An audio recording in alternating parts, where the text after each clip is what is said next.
तर बघा पाणी लावलं या रानात. ह्याच्यात मका टोकल्या, परत आता भांगललं मागच्या 8 दिवसात लागण, परत थोडं कुठं कुठं सांदरलंय पण जरा ही झालेलं.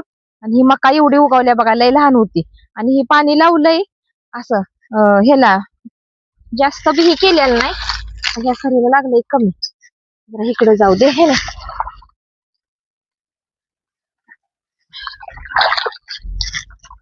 तर आता वाईट ह्या बी सरीला सोडलंय. ही सरी त्या पुढे गेले ते, पण ही सगळ्यात मागं राहिल्या म्हणून जरा हिला वाढवलं पाणी. तर आता ही पाणी असं पाजून ह्याच्यामध्ये आम्ही वाळवी आहे जरा, वाळवीसाठी बघा युरिया आणि ती काय काय आणले दाखवते तुम्हाला, चला.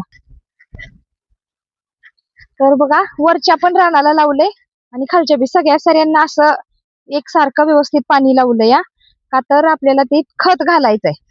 तर बघा युरिया आणलाय टाकायसाठी, आणि का तर वाळवी लागली काय काय, का तर आपली माळ रानं ऊसाच्या कांडे आत्ताच लागले तर वाळवी खायला, म्हणून त्याच्यासाठी बघा हे बेलोट आणलंय हे वाळवीसाठी. वाळवी ही व्हावी म्हणून आता हे पाणी पूर्ण रान पिऊन झालं, हे सगळं आम्ही मिक्स करून टाकणार आहे. हा युरिया घेतलाय आणि हे मॅग्नेशियम आहे आणि हे बेलोट आहे. आपल्या काऊसाच्या कांड्यांना वाळवीपासून संरक्षण व्हावं म्हणून हे मिक्स करायचंय. असं सगळं एकत्र मिक्स करून आता आपल्या रानात टाकायचंय.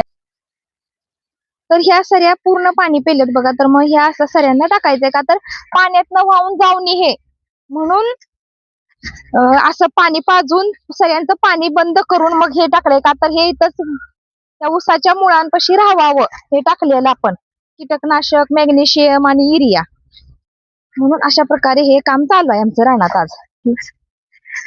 तर असं पाण्यात टाकल्यावर हे पळणार पण नाही, त्या मुळांशी राहील म्हणून असं टाकायचंय. तर तुम्हाला आमचं हे कसं काम वाटलं मला कमेंट मध्ये नक्की सांगा.